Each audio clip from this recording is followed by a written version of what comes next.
28 सितंबर पर आपका नम्स का टेस्ट होने वाला है, लेकिन 4 दिन ही रह गए। हम लोगों ने अभी तक किंगडम एनिमेलिया ही कवर नहीं किया। अगर आपने अभी तक किंगडम एनिमेलिया कवर नहीं किया तो आपने टेंशन नहीं लेना, क्योंकि आज मैं आपके साथ ऐसे इंपॉर्टेंट पॉइंट शेयर करने वाला हूँ। अगर इसमें एमसीक्यूज नहीं आए, नम्स में 4-5 एमसीक्यूज नहीं आए, तो फिर आके कमेंट में लिखना कि जिनका कल लानत हुआ आपने हमें रोका दिया था। आप सिर्फ ये 10 मिनट की वीडियो देख लो, इंशाल्लाह आपके नम्स में किंगडम एनिमेलिया से 4-5 एमसीक्यूज बिल्कुल पक्के कन्फर्म में वो आ जाएंगे।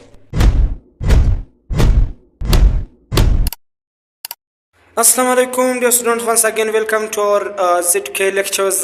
तो आज हम किंगडम एनिमेलिया के कुछ इंपॉर्टेंट पॉइंट्स पढ़ेंगे, क्योंकि इतनी दिनों में पूरा किंगडम एनिमेलिया को पढ़ना बहुत मुश्किल होगा। तो हम लोग एक ट्रिक लगाए थे, हम लोग एक शॉर्टकट लगाए थे कि हम सिर्फ शॉर्ट ट्रिक्स को ही कवर करते हैं और इंशाल्लाह इससे 4-5 MCQs में कन्फर्म आएंगे। तो विदाउट टाइम वेस्ट के बगैर हम जाएंगे सब इंपॉर्टेंट पॉइंट्स।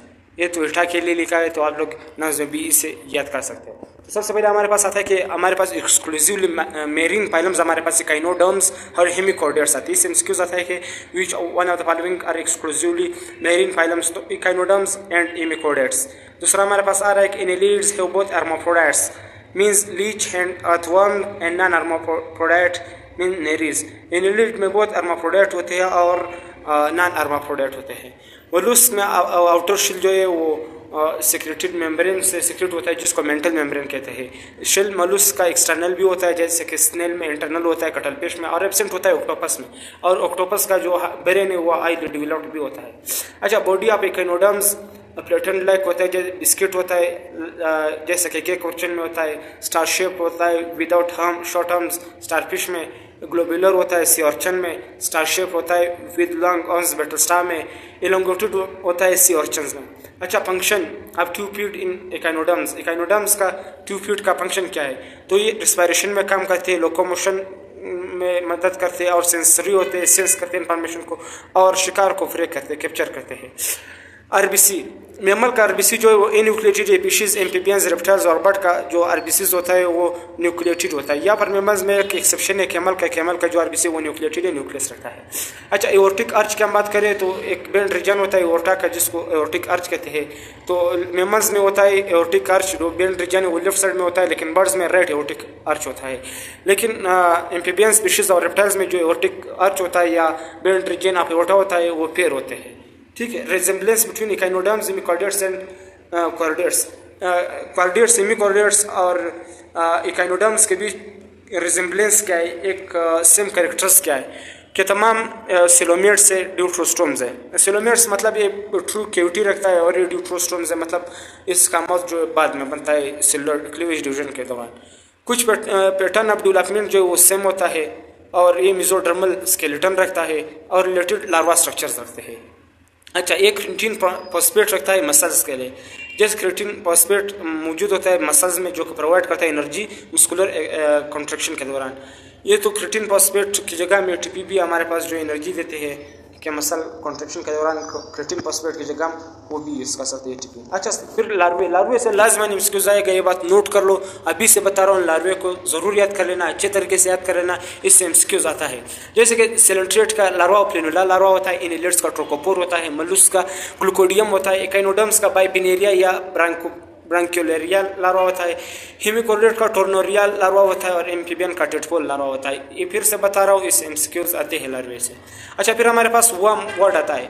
अच्छा, प्लेट वर्म हम तमाम प्लेटी एलिमेंट्स के लिए यूज़ करते हैं, टेप वर्म हम प्लेटी एलिमेंट्स के लिए यूज़ करते हैं, पिन वर्म जो वर्ड है हम एस एलिमेंट्स के लिए यूज़ करते हैं, अर्थ वर्म एनेलिड्स से यूज़ करते हैं, एनेलिड्स के लिए यूज़ करते हैं, राउंड वर्म नेमेटोड्स के लिए, एकोन वर्म हेमिकोर्डेट्स के लिए, रिंग वर्म हम फंगल डिजीज के लिए यूज़ करते हैं। अच्छा, इसी सारे एमसीक्यूज दे सकते हैं ये लोग, जैसे pin worm belongs to which phylums, platyhelminthes दिया होगा, बहुत सारे ऑप्शन दिए होंगे, तो हमने एस एलिमेंट्स को यहाँ पर सेलेक्ट करना होता है। इससे भी एमसीक्यूज आता है, एक एमसीक्यूज इससे भी इंशाल्लाह ज़रूर आएगा। अच्छा, सी वर्ड सी आप लोग देख लेना, इससे भी एमसीक्यूज आता है। जैसे कि सी एनिमोन किस फाइलम से बिलोंग करता है, ए सेलेंट्रेटा से, सी आर्चन इकाइनोडर्म से, सी ककुम्बर इकाइनोडर्म होता है, सी हार्स हमारे पास कॉर्डेट होता है, कॉर्डेट में फिश होता है, फिशेस में बुनी फिशेस होते हैं। अच्छा, सी लाइन कॉर्डेट्स होता है, कॉर्डेट में मेमल होता है, मेमल में यूथेरिया होता है, और ये आर्डर होता है सिटेशियन में। अच्छा, फिर सिमाउस हमारे पास एनेलिड होता है, सी स्टार या स्टारफिश हमारे पास इकोनोडर्म होता है। अच्छा, यहाँ पर एक एमसीक्यू स्टारफिश से इंशाल्लाह आएगा कि स्टारफिश कौन से फाइलम से बिलोंग करता है, तो आप लोगों ने इकोनोडर्म को सिलेक्ट करना होगा, फिशेस को सिलेक्ट नहीं करना है, ठीक है। फिर हमारे पास जो वर्ड फिश आ रहा है, तो सबसे पहले स्टार फिश हमारे पास किस चीज़ के इकोनोडर्म से बिलोंग करता है, जेली फिश सेलेंट्रेट से, कटल फिश मोलुस्क से, सिल्वर फिश इंसेक्ट से, ब्रिटल स्टार इकोनोडर्म से। ये कंफ्यूजिंग एमसीक्यूज इससे आते हैं, इसको ज़रूर नोट करो, इसको ज़रूर याद करो। इस एमसीक्यूज आएगा कि सिल्वर फिश कौन से फाइलम से बिलोंग रहता है।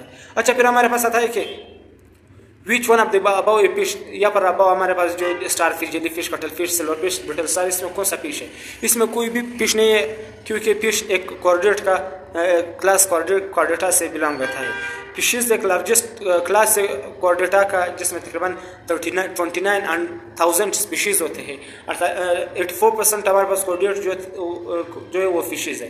अच्छा, फिर एक्सक्रीटरी ऑर्गन्स इस एमसीक्यूज आते हैं, कंफर्म लिख लो, इस एमसीक्यूज आते हैं।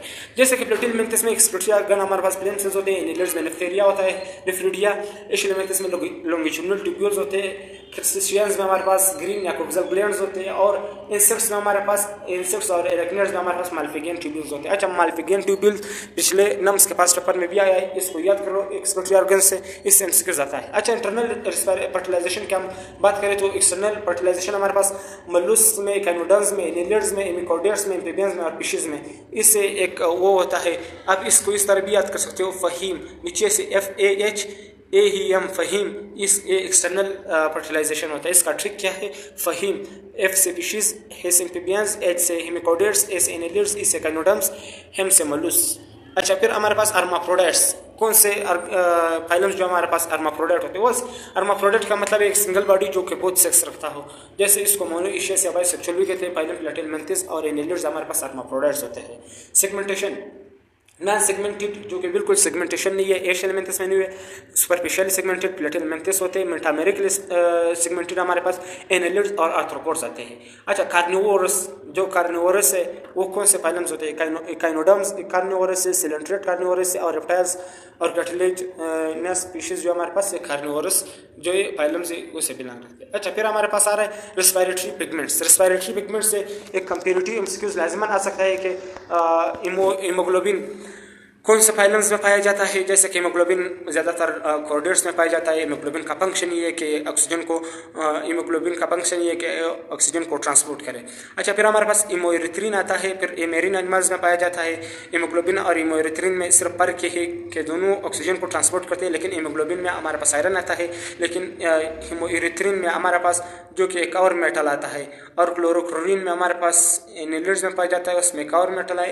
हीमोसाइनिन भी एक रेस्पिरेटरी पिगमेंट ऑक्सीजन को ट्रांसपोर्ट करता है, जो कि मलुस्क में पाया जाता है। हीमोसाइनिन में हमारे पास जो सेंट्रल आयरन की जगह इंस्टीट्यूट कॉपर मौजूद होता है, और ये तकरीबन 3 टाइम ज़्यादा ऑक्सीजन कैरी करता है हीमोग्लोबिन की निस्बत, चूँकि इसका सेंट्रल एटम जो है हमारे पास कार्बन आ रहा है, कॉपर आ रहा है, तो कॉपर 12 ऑक्सीजन को जो ट्रांसपोर्ट कर सकते हैं हीमोसाइनिन में, और हीमोग्लोबिन सिर्फ 4 ऑक्सीजन मॉलिक्यूल को ट्रांसपोर्ट करते हैं। अच्छा, फिर नोट लिखो, नोट हीमोसाइनिन जो है कॉपर रखता है इंस्टेड ऑफ आयरन, और 3 टाइम ज़्यादा ऑक्सीजन कैरी करता है हीमोग्लोबिन से। सो एक हीमोसाइनिन मॉलिक्यूल हमारे पास कितने ऑक्सीजन मॉलिक्यूल को कैरी करता है? 12। तो ये थे दोस्तों हमारे आज के लेक्चर। तो आप लोग ये लेक्चर देख लेना, और मैं ये नोट्स नीचे डिस्क्रिप्शन में इसका लिंक दूंगा, तो आप लोग उस लिंक पे क्लिक करो, ये नोट्स हासिल करो, एक बार पढ़ लो, रिवाइज करो, तो इंशाल्लाह इससे 4-5 एमसीक्यूज लाजमन आएंगे नम्स में। तब तक के लिए अल्लाह हाफिज़।